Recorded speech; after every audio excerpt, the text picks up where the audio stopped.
Welcome to ACC Nation, featuring sports news and special guest interviews. Here's Will Ojanen and Jim Quist. Welcome to ACC Nation. That's Will Ojanen. And I'm Jim Quist. It's good to be with you. We are coming near the end of the regular season, and we have one team that's already locked in a spot in the ACC Championship, and that is SMU. Hey, welcome to the ACC, and Charlotte is going to be overrun by Texans here before too long. It's going to be fun, and we still have one team, or maybe two teams, that are potentially could still kind of get into the championship game. Sort of, kind of, really, not really, but yeah, they're going to need some help. Yeah, lots of help. Lots and lots and lots of help. And I don't see that happening. Let's talk a little bit about some top 25 scores that are making a difference this week in the college football playoffs, Will.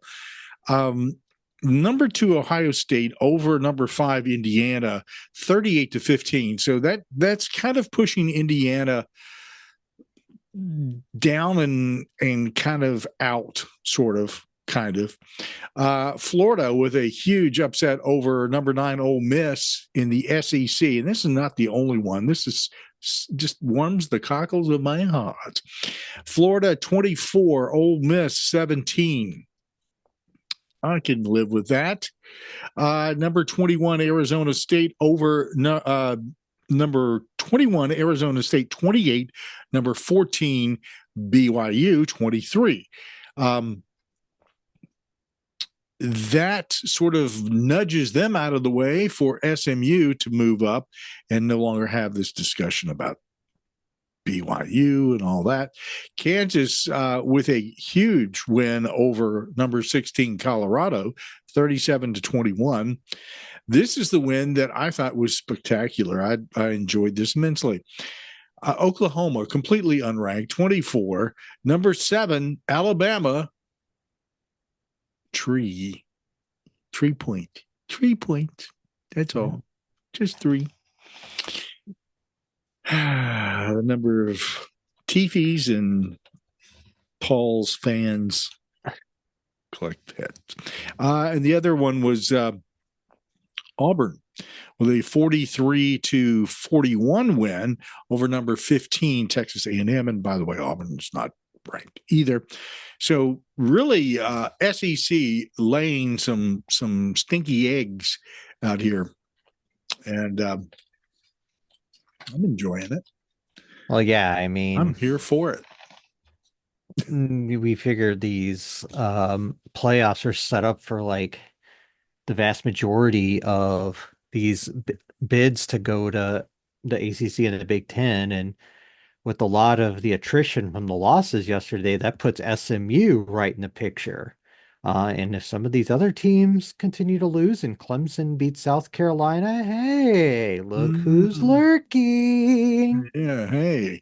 I'm going to get into a little bit of Stuart Mandel from The Athletic talking about how this really has changed some things in what he's projecting. The AP and coaches top 5 are Oregon, Ohio State, Texas, Penn State, and Notre Dame. Notre Dame being one of our ACC +1 teams. In the AP side, Miami is at number 8, SMU 9, and Clemson at 12. The receiving votes teams, Syracuse 28, Louisville 29, Duke 31, Georgia Tech 35. Meanwhile, over in the coaches poll, it's Miami at 7, SMU 9, Clemson 12. Duke is at number 28, Syracuse 29, Louisville 30, and Georgia Tech at 37. As we get, toward the end of the year, the really only thing that makes a difference here with these rankings is what bowls really want them. And we'll talk a little bit about the bowls that 24/7 Sports is projecting at this point. These are current projections. The same thing can be said with Stewart from the Athletic, his projections about what he thinks is going to happen. But let's start out with talking about Georgia Tech and NC State. Boy, what a game. I stuck with that one on Thursday all the way to the very end, and I was not disappointed. It was a load of fun, and the Wolfpack came out of that one. Strangely enough, they're still looking for bowl eligibility. The Yellow Jackets 30, NC State 29, and to just repeat something that the announcers ran into the ground. The Yellow Jackets swarmed and stung the pack. And if I hear any more of that down the road, you guys can't think of anything better to talk about. I mean, use it once or twice, sure. Anyway, let's talk about that game, Will. Well, if you're too busy watching the Snowmageddon football game on Amazon Prime, you missed a whale of a football game. The Jackets swarmed a little bit with defensively. No, actually, no, they actually shooting you after the show.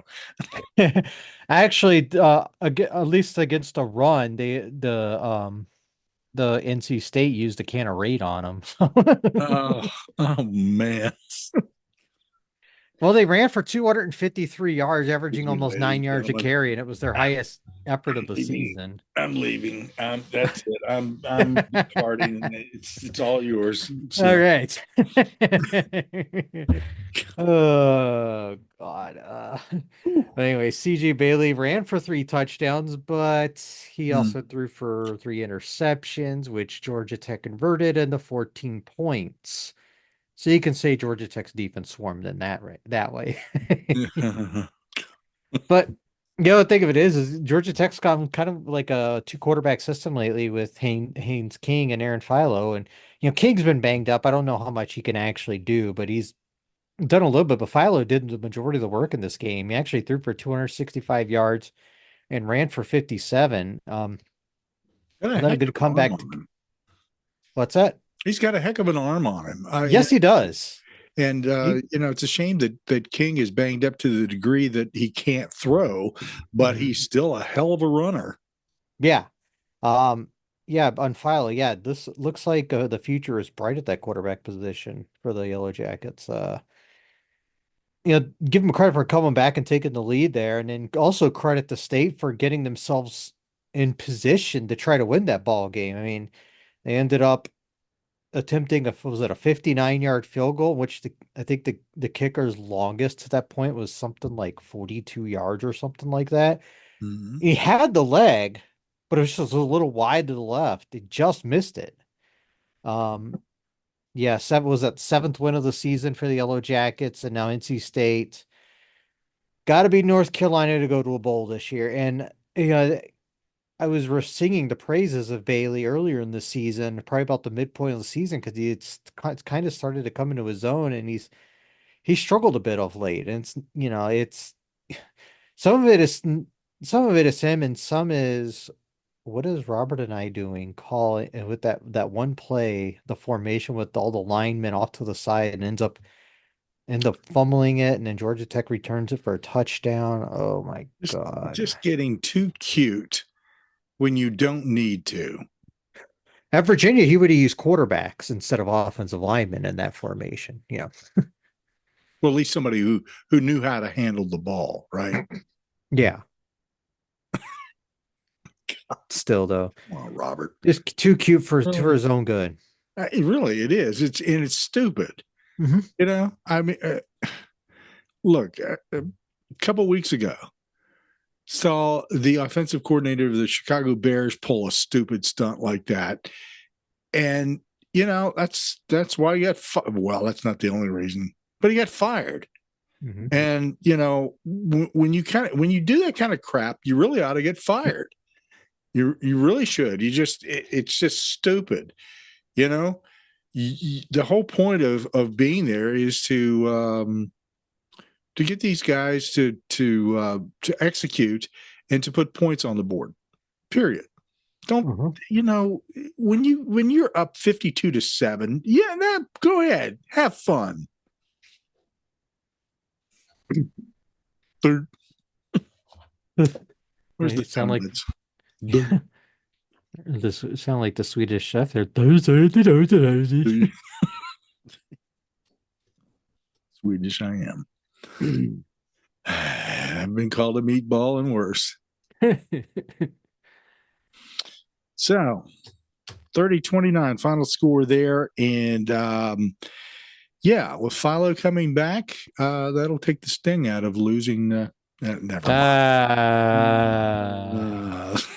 mind. Let's move on. Boston College romped 41-21 final score. Boy, the Eagles are really coming into their own here at the right time, kind of. It'd been nice if it happened at the beginning of the season, but nonetheless, 41-21 went over the Tar Heels. Well, if we're just going to keep using puns and stuff like that, the Eagles let's do soared it. high in this game. Yeah. I mean, the game was never close. Boston College led 24-7 at halftime. Jacoby Criswell threw three interceptions in this game. They were in the UNC offensive backfield all day.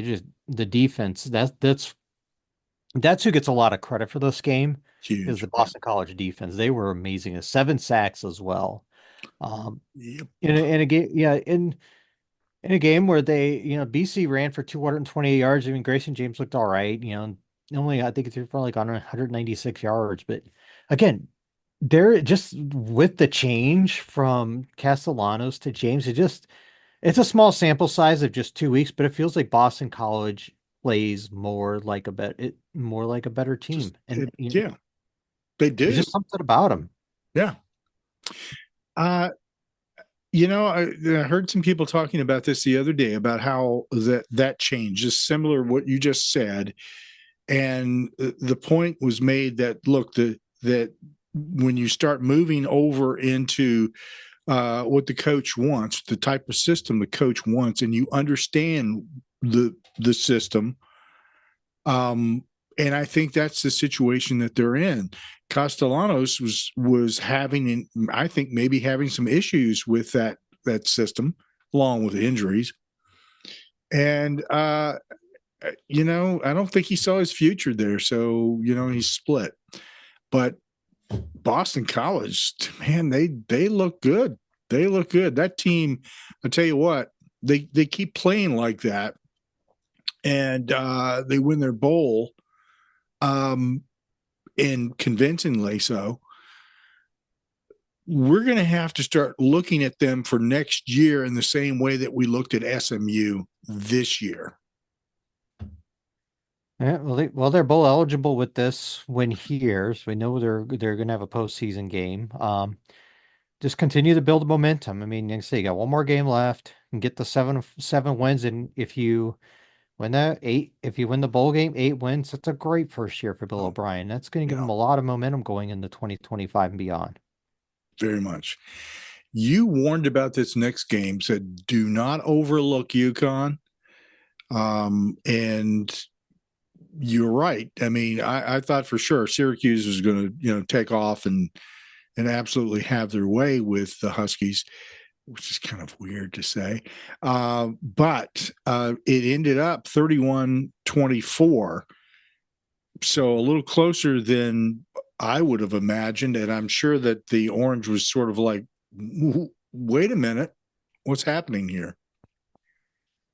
I mean, this was a great Big East basketball game back in the day. But no, I mean, UConn had a late touchdown to make it a one-score game, so it's not like it was like a whole, butt clenching or anything like that. But um, the story of Syracuse is Kyle McCord, over 400 yards passing in this game, 470 yards to be specific. You remember how I mentioned last week that he was second in the nation in passing? With that effort, he is now number one. He overtook Cam Ward, and we'll get into Miami in a little bit, but Kyle McCord's number one in terms of yards in America, in the country, and a lot of the reason Syracuse is where they are. He's good enough as a quarterback that can keep Syracuse in any game. Um, and especially in a day where they don't run the ball well, like they did in the UConn game. They didn't run the ball very well, and the defense was up and down. Um, but yeah, win number 7. That's we already talked about them going to a bowl. They're going to have a chance to play spoiler next week, and yeah, this is still a very successful year number 1 for Fran Brown. And congratulations, you got to shower 2 weeks in a row. SMU 33, UVA 7. UVA is going to have to wait until this week to determine whether or not it's either the Wahoos or the Hokies are going to be bowl eligible. I didn't expect much different of a game, to be honest with you, but there were just some things about the way UVA played. It just felt like, I don't know. So we'll start on the SMU side. Yeah. Kevin Jennings, 323 yards, 2 touchdowns. And I mentioned this a couple weeks ago. He may not win ACC Player of the Year, but SMU is not in the position they're in without him. That quarterback change pretty much saved the season. Like, it's funny. We were in the preseason. We were talking about how Preston Stone was going to be one of the best quarterbacks in the country. He came out of the gates, just struggled mightily. Yeah, and the ship is steered correctly. The course is dead ahead. Whatever nautical term you want to use, but the captain of the ship there, Captain Jennings, is steering this SMU Mustang ship to a potential perfect season in its first year in the ACC. I mean, they didn't get a whole lot going on the ground, but then again, it didn't matter when your defense can pretty much spend the entire day in the Virginia backfield. Virginia was sacked 9 times in this game. In the past 4 games, have allowed 27 sacks. And now they've allowed 42 for the season, which is most in the ACC, now surpassing Florida State. The Hoos had 173 yards of offense yesterday, and that was the lowest in nearly 2 years. And you mentioned it, Virginia needs to be Virginia Tech for bowl eligibility, and tell me exactly what have we seen from the Hoos the past few weeks to make you think that's going to happen? Especially, I don't care if Virginia Tech could be trotting out its third-string quarterback. It's in Blacksburg. What have we seen in the past 20 years of this Virginia Tech rivalry to make you think Virginia has any shot of winning this football game, especially when your offense is a pile of crap? I mean, when you can't protect the quarterback. Oh, let's not forget, Virginia Tech has the ACC leader in sacks on it, Antoine Power Island.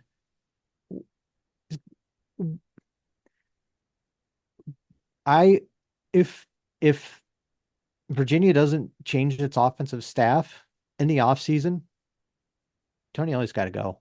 Yeah. It's simple as that. I've tried to defend him, especially after the way he handled things his first year with the tragedy of the players and the way he handled things, but it's clear to me he doesn't know what the hell he's doing as a coach. Especially when he came out this week and says, "Oh, we're going to evaluate everything, and maybe," and Clandria played the whole game, especially when they were getting their ass kicked. And he's like, "Oh, and some of it, yeah, I'll give him that. Yeah, when your offensive line's not protecting, yeah, you're going to struggle, but you got to do something. But you got to do something to help with that. Yeah. That's on you." Yeah, job falls on it starts with the head coach, obviously. Mm-hmm. The literal buck stops here. Mm-hmm. But if your coordinators and the coaches that work under that coordinator are not doing a good job of conveying what it is they want and how they want it done, and giving those players the tools to execute and to succeed, then you don't look at your players and go, well, team let us down this week. No, you let your team down. You need to do something to correct the problem. The problem is staring back at you in the mirror. Now figure out what it is you're going to do to correct that. That's where they stand at this point. And you're right. It should be. Well, look, if it comes down to the end of the end of the season is just about here.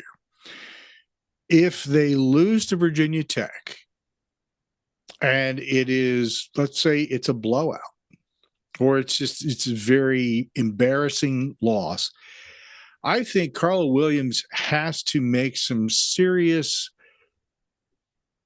decisions here in regard to Tony Elliott. He's either laying down the law and saying, look, you got to get rid of some of these people. They are hurting you and they're hurting this program. We'll stick behind you for another year, but it's make it or break it time. We've said this 100 million times on the show. College football, college sports has become big business. If you don't run it like a damned business, you are doomed to fail. It's called bankruptcy. And though you're not going to go financially bankrupt in that situation, you morally are bankrupting your players, your fans, your alumni. It's just go down the line. You've got to do something. Quit pussyfooting around, and it applies to more than just one school here. We've talked about this. We started out with, I said it about Pitt. I'll say it about NC State. Stop messing around. This is your opportunity to make something happen. Be decisive. And if you can't be decisive as an AD, get the hell out of the job. Somebody at that school has to look at your AD and say, if you're not making the tough decisions, then why in the hell are we paying you? And especially in the Virginia situation, you're going to have to buck up and pay up here. You're going to be hiring a new basketball coach here in, 4 months. And you've been able to get away with it pretty sweetly because Tony Bennett hasn't been all about pay raises and whatever. But you're going to have to pay to get a new head coach. Whether it be, I don't think it's going to be Ron Sanchez. I think they're going to hire out, but you're going to, if you want all these changes, maybe, and this is where I feel like Tony Elliott's going to get another year is, thinking about that kind of puts the administration kind of in handcuffs because I don't think Virginia has the money athletically to buy out Tony Elliott, hire a new coach and staff, and then have to go do the same thing with the basketball program. That's a failure of the athletic department. Yeah. So this is going to be a really important stretch for Carla Williams right here. If she's the athletic director we think she is, she'll get through, but gotta prove it. Yep. All right.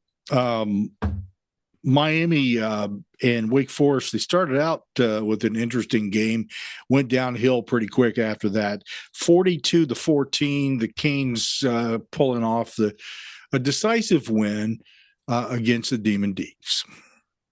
Yeah, like I said, this game was competitive for 3 quarters. I mean, it was a 20-14 Miami at the end of the 3rd quarter. Problem is, there's 4 quarters in a football game. And that's where Miami proceeded to outscore Wake 22-0. They outgained Wake 508-193 in this game. It's funny how lopsided the yards was, even though it was close for 3 quarters. There wasn't a whole lot to say about this game because we kind of figured this might be the final, except it'd be a little more. We didn't think Wake would be in it for 3 quarters. Yeah. Figured that it would just be like a slow, methodical beating instead of we'll let you hang there and Well, I then like boom. it. But yeah, Miami, like I say, Miami, all you gotta do is beat Syracuse at their place next week at was it the GMA Wireless Dome now, in order to go to the ACC Championship game. Okay, moving on. Florida State with a 41-7 win over Charleston Southern. So we know that Florida State has something going for them. Or Charleston Southern just sucks. I mean, it's one or the other. Maybe it's both. I don't know. Well, I even said this when we in passing when we were talking about it last week. Charleston Southern was 1-10 coming into this game. Hmm. So that says a lot There right you go. there. And congratulations, Florida State. You had your first 300-yard offensive game in 13 games. Mm-hmm.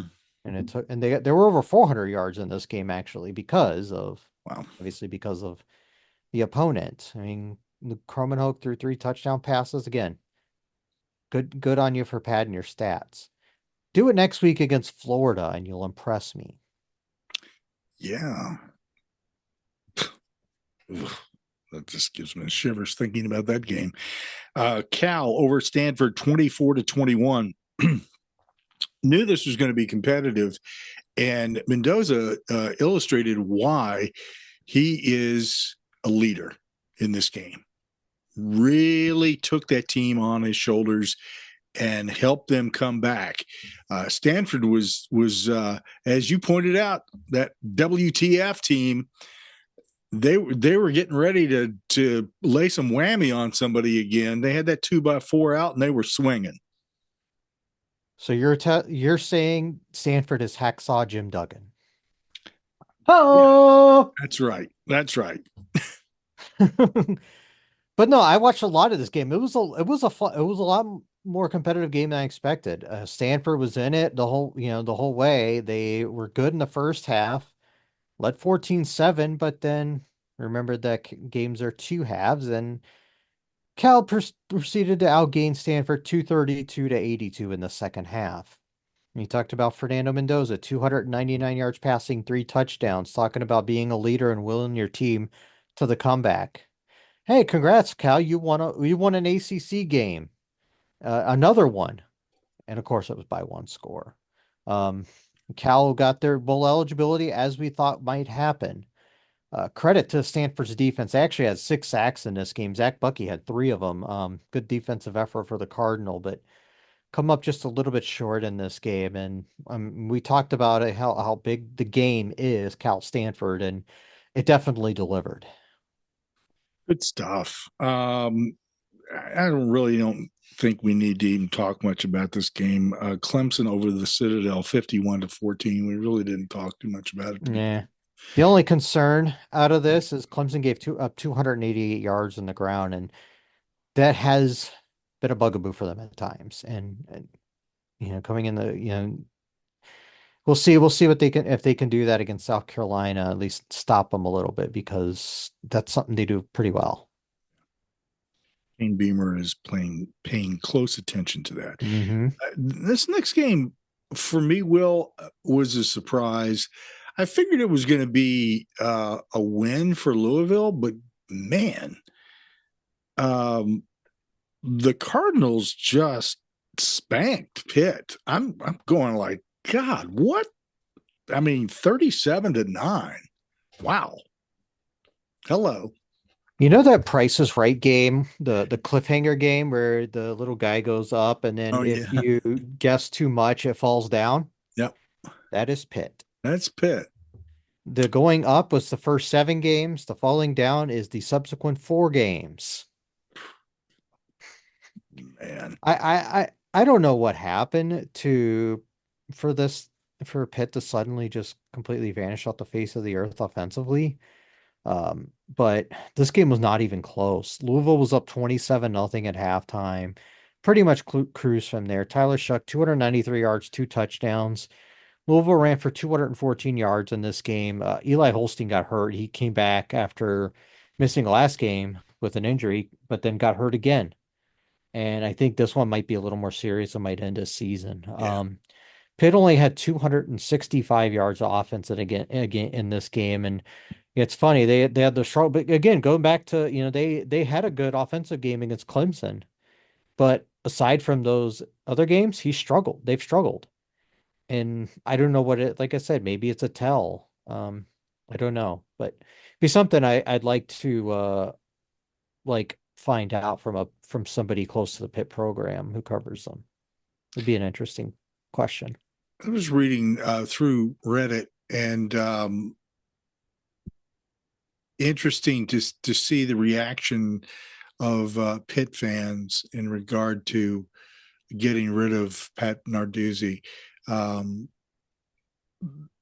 I think there's obviously in the conversation that was going on there's confusion among some people in regard to where the money comes from and how it's applied, but in general, the gist of the conversation was that Pitt does not have the money to buy out Pat Narduzzi because the previous AD extended him significantly and kind of put the program in a situation where they got to ride with him. And yeah, no, I don't know that that's the case. And again, as you just pointed out a second ago, talking to somebody who's a little closer to the program and understands really what's going on with the finances at Pitt would help us to get a better feel for what's happening. But my always has been my opinion that you can ride with a coach for so long before it starts to hurt you to a degree that you can't afford not to get rid of them, because it screws up the reputation, it screws up your recruiting, and it takes a long time to recover from that unless you get a shining star in there. And the thing is that once you allow something to go long enough, and it puts a bad, puts bad juju there on your team. yeah. What you just cannot afford to let that happen for very long. Yeah. And I don't know if Narduzzi has anything to do with the struggles of the offense. Like I said, this is where I wish, I'd like to talk to somebody who's, embedded with the Pitt program to give an answer. Maybe, and like I said, maybe it's the offense just, there's some regression to the mean coming because they got out so fast that maybe the regression's there and it's and maybe it'll level out, at the end of the season here. I don't know, but it's really a night and day difference. Yeah, it is. And I know it's got to be frustrating for those players, and it's frustrating for the coaches. Don't get me wrong. It's not like as if they don't care, because they do. But when you're a fan, you don't understand all those dynamics that are going on. There could be something going on there that nobody is privy to, essentially, other than right there within that core that's making this happen. But the thing is that when you disappoint your fans, money starts drying up, interest starts drying up, and it makes it harder to sell your team to recruits, et cetera, et cetera. Anyway, moving on to another situation where this continual loss in the fashion that they're losing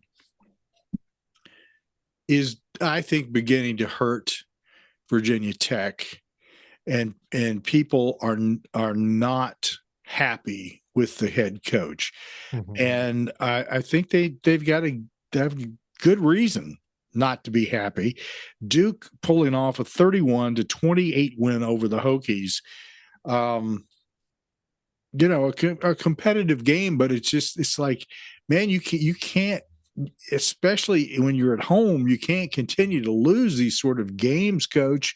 You have really got to start doing something here. And if you don't have the ability to do that, maybe it's time that you depart.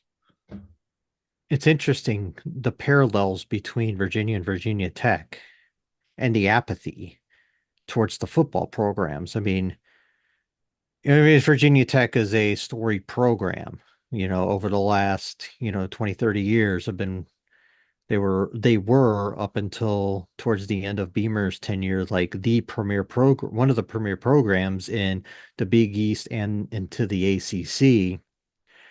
And it's just slowly gone downhill to a point where they're used to think you can contend for conference championships, and now you're just lucky to get to a bowl. Yeah. And that might be, in the current landscape of college football, all you can be. I mean, Virginia Tech, and it could be. I don't know. Maybe I don't know. I have questions about like the current state of college football in correlation to Virginia Tech, and what is there, and Blacksburg, Virginia is not exactly a well-known city. Um, it, if you're looking to, go there and play good football, yeah. But if you're like the more like, oh, I want to be out in the, like, I've honestly never been to Blacksburg before in my life, so I couldn't tell you what's there. It's a nice. I'd go someday just to see what it's all about. But I will say this: the New River Valley, there's yeah, multiple cities there, town cities. So it's not as if it's it's not a huge population center by any stretch, but it's a nice place. Yeah. As far as this game goes, though, Duke, looked really good, in this game. Virginia Tech made a comeback, scored 11 points in the fourth quarter to make it close, had a shot to, get I think it was the onside kick, and just couldn't do it. Malik Murphy, 332 yards, 3 touchdowns, but also threw 3 interceptions that kind of helped Virginia Tech stay in the game. Eli Pankel, 5 catches, 188 yards in this game. Big game for him. No Kyron Drones in this game. Colin Schley started, and then he got injured. And then Pop Watson came in. He had a decent game. I think he was below 50%, but still made good throws. I mean, first significant action of his career. I thought he handled himself fairly well. Ollie Jennings, 6 catches, 158 yards. Someone who's been banged up in his career, and he finally had a big game. But as you mentioned, the Virginia Tech game next Saturday is going to be the eligible. Yeah. Or the Bowl Bowl, as I. And the toilet bowl for somebody else. All right. Before we get into next week's game, and then, of course, the subsequent championship match in Charlotte, Stuart Mandel of The Athletic is projecting the following ACC +1 teams in the college football playoffs. And again, I'll just reiterate, we use ACC +1 to indicate Notre Dame because they play numerous ACC football games each year. So number 7, Notre Dame is taking on number 10, Indiana. The winner would face number 2, Georgia. Now, this is just what Mandel is projecting, okay? Number 6, Penn State takes on number 11, SMU. The winner will face number 3, Miami. Among the first 5 teams out, Clemson. Now, let's skip over to 24/7 Sports and Brad Crawford, who's projecting ACC teams in bowl games. Los Angeles Bowl, UNLV and Cal. The Gasparilla Bowl, Florida and Virginia Tech. The Pinstripe Bowl, Pitt, Minnesota. Fenway, Louisville, and Tulane. The Holiday, Syracuse takes on Colorado. That should be interesting. The Pop-Tarts Bowl, it's Iowa State and Clemson. Military, ECU and BC. Tony the Tiger Bowl, UNC and USC. Wow. Gator, Missouri takes on Duke. And the Duke's Mayo Bowl, Georgia Tech versus Michigan. Brad Crawford goes on to project the CFP first round game matchups. He's got number 11, Miami, versus number 6, Texas, and number 10, Tennessee, taking on number 7, Notre Dame. In the quarterfinals, he has in the Peach Bowl, number 6, Texas versus number 3, SMU. Interesting. Yes. So those are things that just came out. So, I mean, we're not talking, anything that's old, but this takes into account the games that were played this weekend. And this is pretty much within the last couple of hours that this information came out. So very intriguing way to look at it. Interesting setup here that so in order to basically for Clemson to get into something, they need to beat South Carolina, and Syracuse needs to beat Miami in order for Clemson to move into a position that they will make maybe some, postseason action go on here. SMU is the, of course, as we mentioned at the top, is the first team that made their way into the ACC Championship game in Charlotte, which is coming up on December 7th, 8 o'clock ABC TV. So make sure that you've got that. I would talk about what Charlotte has become known for medically speaking, but I'm not going to. Just say that if you go to Charlotte and you're going to watch football games and you're going out and having a good time, take a raincoat or 2 or 3 with you. Anyway, you figure that one out on your own. The next and last week, Friday, Stanford at San Jose State. I don't, this ought to be a win for Stanford, I think. Don't you think? I'm going back to like what you were just saying a moment ago. I'm like, call me a tree because I'm stumped. Maybe that's something that maybe that's something your generation's never heard of. Yeah. We kind of got off track with the lack of puns and whatnot. So we had to get back on that rail there. Mm-hmm. Yeah, as far as this game goes, this is interesting. Obviously, Stanford closing out its season, they will not be going to a bowl. San Jose State is going to a bowl. They're favored in this game actually by 2.5, as I'm seeing. But okay. Yeah, it should be a good fun game. If you're Stanford, you're just looking to close out and get some momentum and build up into 2025 because we've seen them be a lot more competitive this year than they were in the Pac-12 last year. You've seen this close game against Cal. They've been competitive in some games this year. So I think they just need a little more time, but I feel like they're getting there. I'm going to call it right now. This is the WTF Bowl. Stanford wins. Because they're going to continue their string of anyway, I see that as a I'm supporting the Cardinal all the way on that one. Okay. Georgia Tech at Georgia.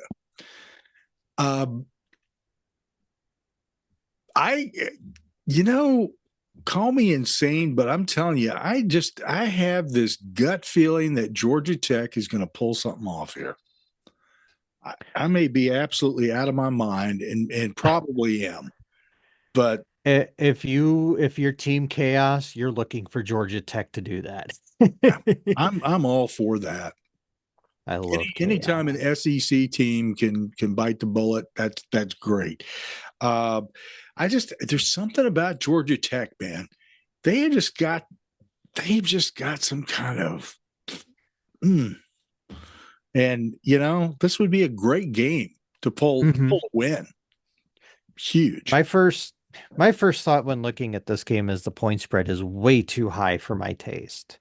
What do we got? Georgia is sitting as a 20-point favorite in this Ain't game, and happening. that just feels way too high. It also says tickets in this game are as low as $4,352, which seems strange, but I It's kind of on the guess. cheap side. And a couple bucks there, Mhm. One or Might two. have to skip a couple of mortgage payments, but you can go. Yeah, why not? You know. But yeah, I think I definitely see Georgia Tech being a lot more competitive in this game than the point spread says. Yeah, me too. Um, okay, on Saturday we wrap up the regular season. We got a lot of cross state rivalries going on here, and one of them includes Louisville at Kentucky. Uh, I I think this is the year that Louisville rolls this game. I really do. Yeah. I think they're in a position to, and they need to get some payback. Hmm. They have sucked it in years past, and they shouldn't have. And this year, I think they're in a position to do something about it. Yeah, Kentucky's not going to a bowl. They're 4-7 currently. I mean, yeah, they'd love to spoil things for Louisville in this game.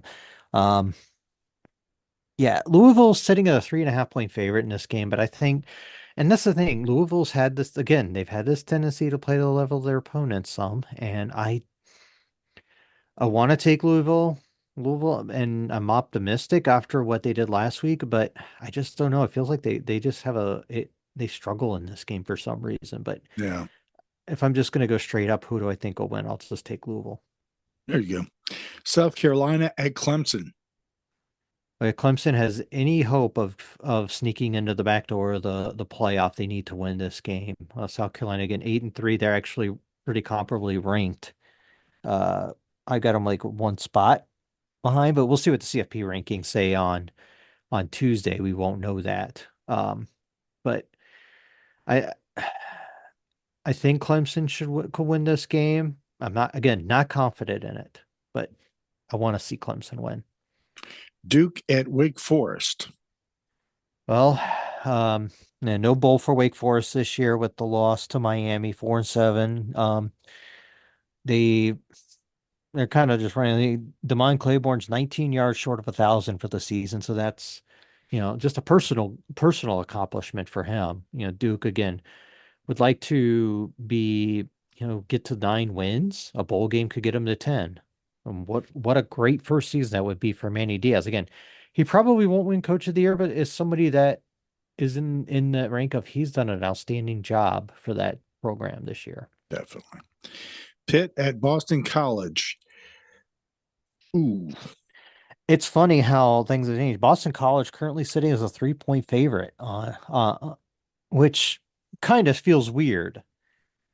When you think about it, they're obviously 6-5, and you're still thinking about Pitt being this monster, and then suddenly like falling off. Um, with the way they played the last couple weeks, I feel like BC is going to win this. Cal at SMU. Well, SMU looking to run the table in its first season in the ACC. Um, I think that they will get it done. SMU sitting at a 12.5-point favorite as of recording. I think they're going to do it. Miami at Syracuse. Boy, this game I think could be. I think this game has shootout written all over it. You got the number one and number two quarterbacks in the country in terms of total yardage. Both will hit 4,000 yards in this game. Um, the spread I have here is Miami at minus 10.5, and I feel like that's too high. Definitely think Syracuse will stay within that number, and honestly, would not surprise me if they won. I'm not gonna sit here and say they will, but I think Syracuse has a real shot, especially since it's Yeah, at their place. yeah, exactly. NC State at UNC, and NC State needs to win this in order to go to a bowl. Yeah, that's the importance of this game here. It, I got UNC as a 3.5 point favorite in this game, which I guess this is about right. I mean, when you figure 3 points for a home field basically Home field. makes this just about an even game. Um, I I really do think this is kind of a toss-up game. I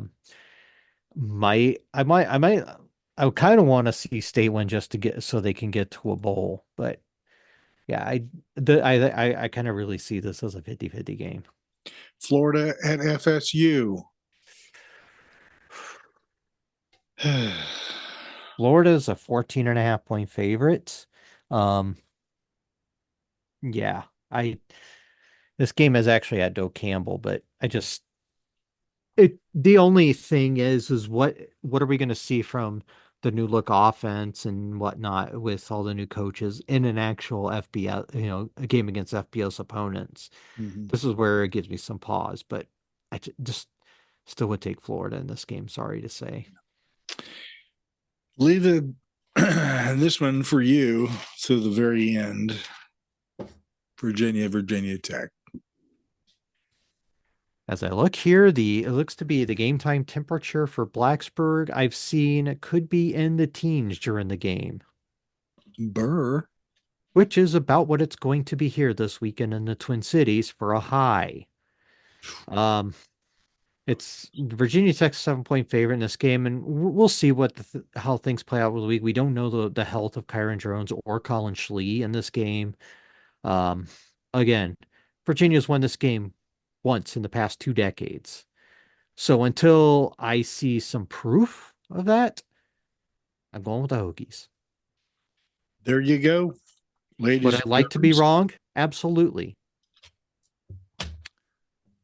But I'm And not confident that I will be. that'll be the last week of regular play, and then we have the ACC Football Championship game in Mm-hmm. Charlotte. SMU definitely on the list there. Mm-hmm. December 7th, ABC, 8 o'clock. That is a prime time show to say the least. It'll be fun to see. Will has the latest rankings for both football and for basketball. They will be available before too long on ACC Nation Radio. Simply go to accnation.net and look for the ACC Nation radio link. Go there, Um, and you can hear not only this program, but also programs from the guys at All Sports Discussion. And Kenny Cross is joining us now. Every time he has an interview with an ACC coach, we are going to be posting that on there as well. Some very interesting content from Ken.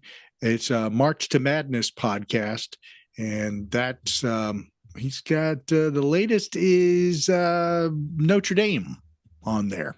So and we'll have a couple others coming up pretty soon. Mhm. I just Well, want to have full disclosure on my basketball rankings. I recorded them early in the day on Sunday before any of the games took place, and since then Pitt has taken its first loss of the season to Wisconsin, so that might seem a bit outdated, but I just want to get that caveat out there. yeah. Well, And still, honestly, I spent a lot of a lot of Saturday night and into today trying to come up with the rankings because I could rank the top few teams and the bottom few teams, but middle. the middle it the God, middle is just throw it's them all in a blender and shake it up. yeah. Yeah, and and it's still early. There's really not a lot of work product that you can. Hmm. I mean, early wins and losses sometimes don't mean a whole lot. Yeah. You know. Yeah, and it's seeing like a team like Virginia get absolutely blasted in their tournament in the Bahamas, but Tennessee might be one of the best teams in the country. St. John's is really, really good as well. Mhm. it may be a sign of things to come, but it might also mean, hey, with the mediocrity of the ACC, Virginia could finish like 5th or 6th in the league, and we'll see. I think we'll have a much better idea, maybe in the first or second week of January, to be honest with you, at this point. It seems to me like the last couple of years, it took until the end of January before we really had a good idea as to how the ACC was shaking out. So we'll just watch it and see how it goes, because it's all good. Hey, be sure to follow us on your favorite social media outlet. We are very active on Blue Sky, both Will and myself. I've just added my own here recently. Will is at Will's World MN, and I'm at Jim Quist. So if you go to Blue Sky, make sure that you join us there, and we'll immediately respond and add you.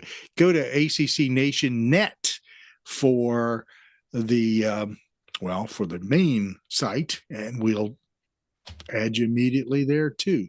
So a lot of interesting and good things going on at Blue Sky. The sports is really starting to build there. It's kind of fun to watch that. It's a very interesting. It feels like Twitter back in the origins. So like the early 2010s, basically. Yeah. Very different. Well, until next time, and hey, from both of us, happy Thanksgiving, and that's right. Be safe. Eat too much, drink too much, be merry, find merry. Watch a lot of bad football. Yep. Just have a good time, and we will see you the next time right here on ACC Nation. Till next time, cheers. Skål. Thanks for listening to ACC Nation. Be sure to listen, like and subscribe to our podcast, radio, and YouTube channels by visiting accnation.net. Follow us on Instagram, X, Facebook, Mastodon, Threads, Blue Sky and Reddit at ACC Nation.